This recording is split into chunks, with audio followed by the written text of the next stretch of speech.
Talking with Kendall Hansen. He's the owner of Hansen, who will be the favorite of the Grade 1 Toyota Bluegrass Stakes. How was his workout this morning? It was right on time. I asked Mike, I said, what do you want to run the 5 furlongs in? He said a minute, and it was a minute 0, exactly on the nose.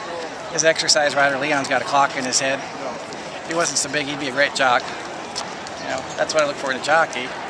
And I know Ramon's got a big decision, Derby Day, decide whether to go for the lead or tuck in. So we hope to teach Hansen more in the bluegrass about stalking and tucking in. And I think there's enough speed in there that'll be good for us.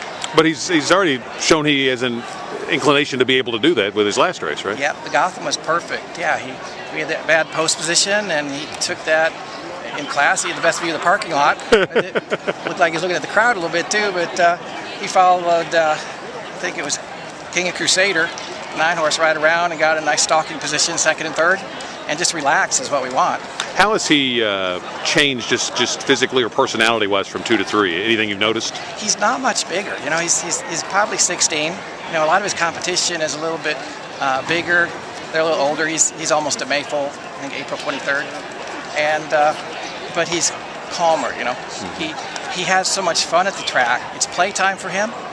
And now he's taking it with a little bit. He doesn't jump and kick so much, but he's just so excited to get to the track. It's not work for him. I mean, winning a race like the Breeders' Cup Juvenile is huge, and all the winners that have come out of that race, you know, certainly speaks to what a quality-laden field it was. But what's this like now? I mean, the Bluegrass Stakes, and then it's on to the Kentucky Derby if all goes well. So what's this like for you now? I don't know. Like, what is this like to have a horse like this? Yeah. It's the toughest question to answer because I'm in some alternate universe. I'm like looking at myself sometimes like, what? You know, and 2 days ago, exactly 30 days before the Derby, I started getting a tremor. I'm a doctor here, and my hand's starting to shake from the adrenaline kicking in. That's not good. Yeah, the nurses are like, Doc, what's going on? I'm like, no more Mountain Dew for me, I guess. Told if he wins the Bluegrass, it's going to be a big entourage in the winner's circle, right, for you guys? Yeah, I think not a lot like, of cheering we'll section. have about 50, 60 people, and we got a couple surprises planned for the paddock. Well, that's good. like if we can't make his tail blue, we're gonna have a couple girls with blue tails, I think. So, not your typical day in the paddock. Well, he's just, I mean, a lot of people that are casual race fans, they come to the track and they love a gray horse. People want to bet the gray horse. I mean, he's got to just have captivated the people with his looks. 3-year-olds aren't this white. Right. It's really rare. You know, grays turn white as they get older, but to have a 3-year-old so white is really rare. And it's like he knows he's different. He is very photogenic.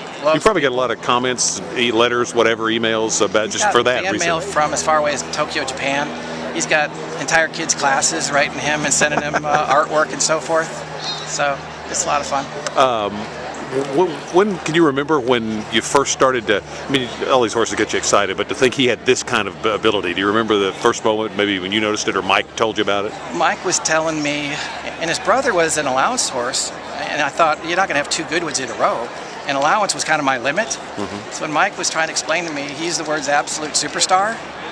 That it kind of sunk in then, and we hadn't named the horse yet.